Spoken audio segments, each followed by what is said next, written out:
Recording number 13 master ఈకే వ్రాసిన గోదా వైభవము అనే పద్య కావ్యం కథారూపంగా చెప్పుకుంటూ ఉన్నాము. 13వ రోజు తెల్లవారుతూ ఉన్నది. తెల్లవారుజామున ఆ చీకట్లోనే గోదాదేవి కోనేటికి వెళ్ళి స్నానం చేసి అలంకారం చేసుకున్నది. మనసంతా సంఘర్షణగా ఉన్నది, సంచలనాత్మకంగా కలతగా ఉంది మనస్సు. ఏమిటా కలత అంటే, తనకి ఎవరో బయట కనపడుతూ ఉన్నారు. గుళ్ళో కనిపిస్తూ ఉన్న స్వామి బయట కనపడుతూ ఉన్నది. ఒకరా కాదా తెలియటం లేదు. అదే సమయంలో ఇంట్లో తనకి మేనమామ సంబంధం గురించి వచ్చి కూర్చున్నాడు. తల్లిదండ్రులు మేనమామ కొడుక్కిచ్చి చేయాలని కోరుకుంటున్నారు. చాలా ఆ వయసులో ఉన్న ఆడపిల్ల మనసు ఎన్ని రకాల బాధలు భయాలు పడుతుందో అవన్నీ సంఘర్షణ లోపల పాపం జరుగుతూ ఉన్నది.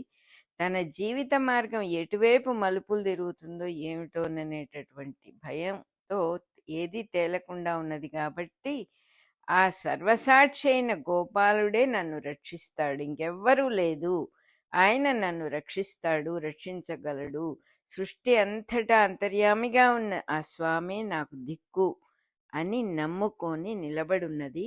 తనకి బాగా తెలిసిన విషయం ఏంటంటే, తనను నమ్ముకున్న వారిని స్వామి ఎప్పుడూ చెయ్యి వదలడు, నట్టేట ముంచడు.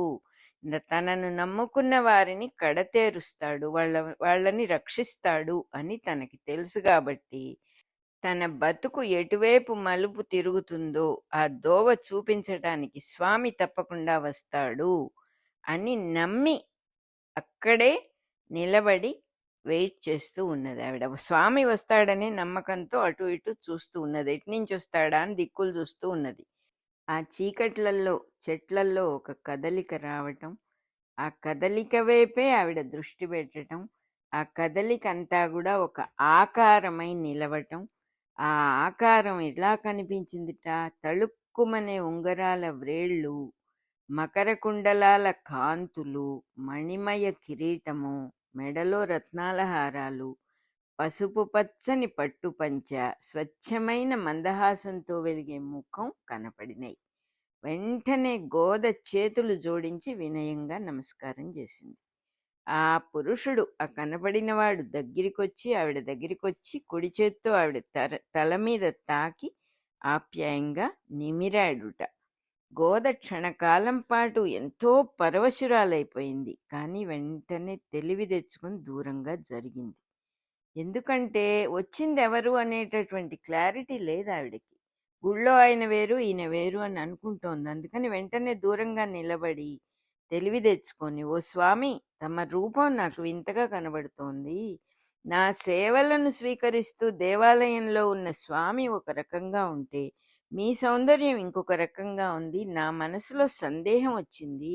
ఇలా అడుగుతున్నందుకు నన్ను క్షమించి ఉన్న విషయం నాకు స్పష్టంగా చెప్పవలసింది, లేకపోతే నా ప్రాణాలు నిలిచేటట్లుగా లేవు అని పాపం క్లియర్గానే అడిగింది ఆవిడ. గోద ఇట్లా అడగంగానే ఆ దివ్యమూర్తి ఇట్లా అన్నాడుట, నువ్వు అడిగే ప్రశ్నలన్నిటికీ నేను తప్పకుండా స్పష్టంగా సమాధానం చెబుతాను. అంతా నిన్ను చక్కజేసి స్వీకరించి నిన్ను పెడతాను, నీ జీవిత మార్గాన్ని చక్కజేస్తాను. నువ్వు నాదానివి, ఈ మాటను మాత్రం నిశ్చయం. నువ్వు చేసిన సేవలన్నీ కూడా ఎంతో నిర్మలమైనవి కాబట్టి నువ్వు నా తేజస్సులోనే ఉండిపోతావు. నేను ధర్మ మార్గాన్ని ఎన్నడూ తప్పను అంటాడు. అనంగానే ఇంకా చెప్తూ ఉన్నాడు, నువ్వు నా దానవని నేను భాష చేస్తున్నాను, ప్రామిస్ చేస్తున్నాను. నీ తల్లిదండ్రుల దగ్గర నువ్వేం దాచొద్దు, నీ జన్మ నాకే అంకితం అని ధైర్యంగా చెప్పేసేయి. నా వైభవాన్ని నమ్మి ధైర్యంగా నిలబడుండు. నువ్వు సూర్యచంద్రులు దేవతలు నీకు ప్రదక్షిణంగా నిలబడి సేవిస్తారు. ఈ సృష్టిలో వైభవాలన్నీ నీ సేవ చేసుకుంటాయి. సుందరమైనటువంటి పుష్పాల లాంటి భక్తులు నాకెంతమందో ఉన్నారు. వాళ్ళందరిలోనూ ముఖ్యమైనటువంటి దానివిగా నిన్ను స్వీకరించి నేను నిలబెట్టుకుంటాను అని చెప్పి చెప్తూ ఉన్నాడు. అంటే అర్థం ఏంటంటే, భూదేవి అంశలో జన్మించింది గోదాదేవి. ఆవిడ ప్రదక్షిణంగానే గ్రహాలు దేవతలు తిరుగుతూ సేవించుకుంటూ ఉంటారు. అసలు భూమిని సేవించటమే సృష్టిలోని అన్ని వైభవాలకు ప్రయోజనం అంటున్నారు. అంటే చాలా సహజంగా భూదేవిని అందరూ సేవిస్తూ ఉంటారు. అని చెప్పి ఆ సేవ నీకు జరుగుతుంది అని ఈవిడకి గోదాదేవికి ప్రామిస్ చేశాడు. నేను నిన్నే వరించి వచ్చాను, నీ మనసులో పుట్టిన సందేహాలను అటు ఇటు పోనివ్వమాక మనసును నా మీదే నిలబెట్టుంచు, అట్లా చేసి ఉన్నప్పుడే నువ్వు నా సన్నిధి చేరుతావు. స్వామికి నిరంతరము పూలదండలు సమర్పించి నువ్వు సమర్పించి చేసిన సేవలు ఫలితాలనివ్వటానికి కొంచెం ఆలస్యం అయితే అవ్వచ్చు గాని నీకు వేచి ఉండటమే పద్ధతి, ఇక్కడ వేచి ఉండు అని చెప్పాడు. అప్పుడు కళను మెలకువను కూడా ఒకే చూపుతో చూడగలుగుతావు. భ్రమకు సత్యానికి ఒక భేదం ఉంది, ఆ భేదానికి ఒక శక్తి ఉంది. ఆ భేదం ఏమిటో, ఆ భేదం ఎందుకో, దాని శక్తి ఏమిటో స్పష్టంగా తెలుసుకొని సమన్వయించుకోవాలంటే నీకు ఇంకా కొంతకాలం పడుతుంది. అంతవరకు స్థిరంగా నిలబడి ఉండగలగాలి నువ్వు అన్నాడు ఆ దివ్యమూర్తి. ఇక్కడ సమస్య ఏమిటంటే ఇటువంటి గొప్ప గొప్ప మాటలన్నీ ప్రేమించిన యువకులంతా మాట్లాడతారు కాబట్టి ఆవిడకి ఇంకా ఆ క్లారిటీ రాలేదు. అసలు ఈ వచ్చిన వాడెవరు అనే క్లారిటీ రాలేదు ఆవిడకి.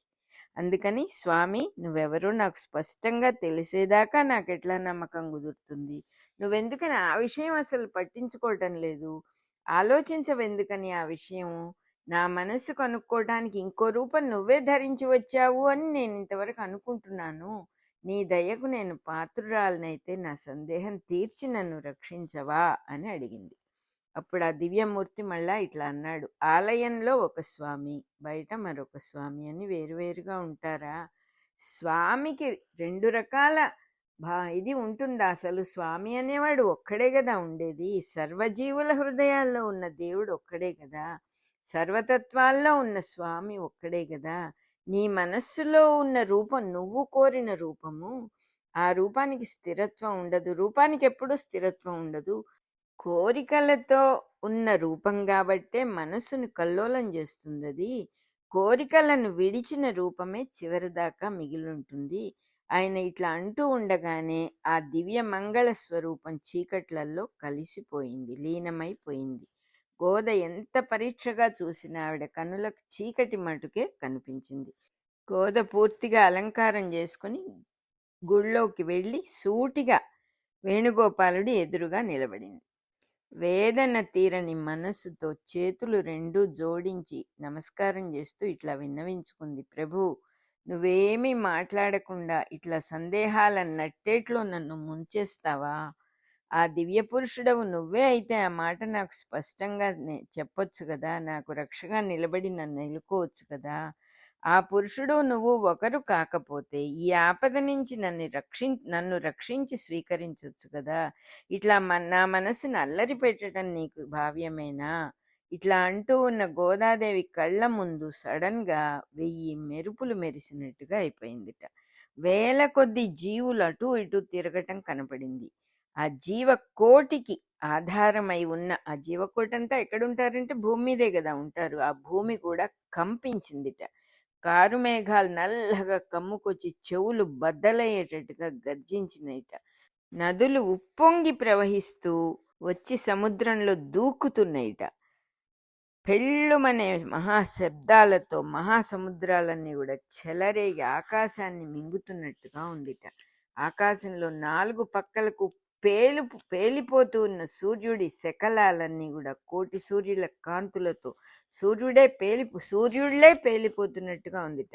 ఆ కోటి సూర్యుల కాంతులతో భీకరంగా ప్రజ్వలిల్లిపోతూ ఉన్నట్టుగా ఉందిట.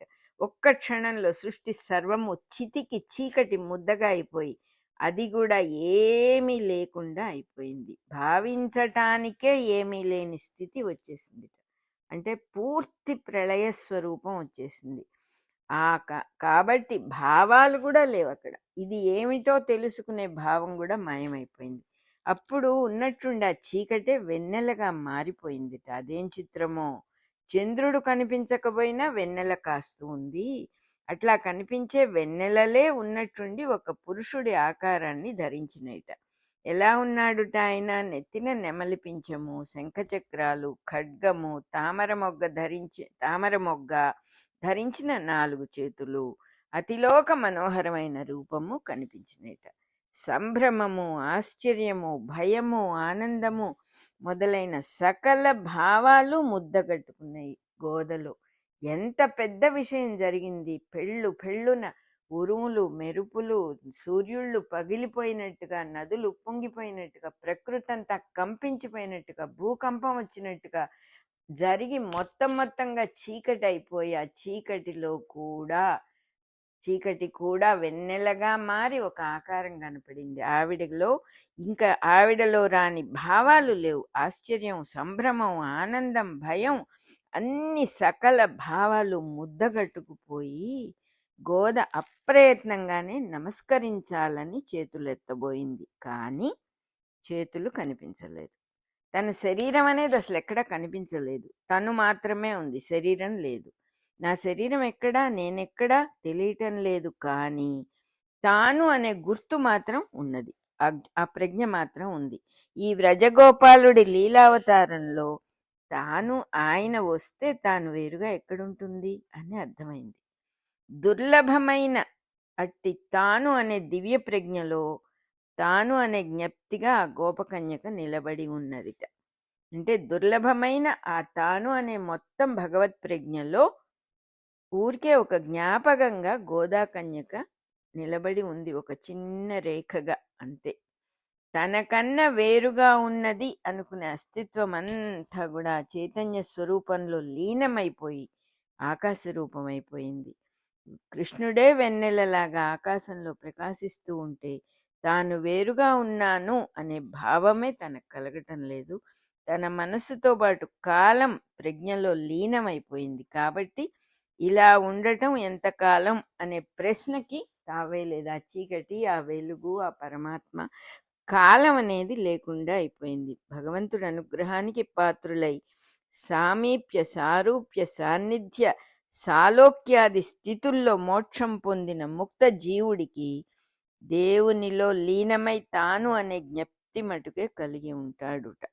ఎన్ని రకాలుగా భగవంతుల్లో సామీప్యం అంటే భగవంతుడి దగ్గరికి వెళ్తాడు, సారూప్యం అంటే ఆయన రూపమే తన రూపం అవుతాడు, సాన్నిధ్యము అంటే పక్కనే ఉంటాడు, సాలోక్యాది స్థితులలో ఈ మొత్తం స్థితులన్నిటిలో కూడా మోక్షం పొందిన జీవుడు దేవుడిలో లీనమయ్యే ఉంటాడు. కానీ తాను అనే జ్ఞప్తి మటుకు కొద్దిగా కలిగి ఉంటాడుట.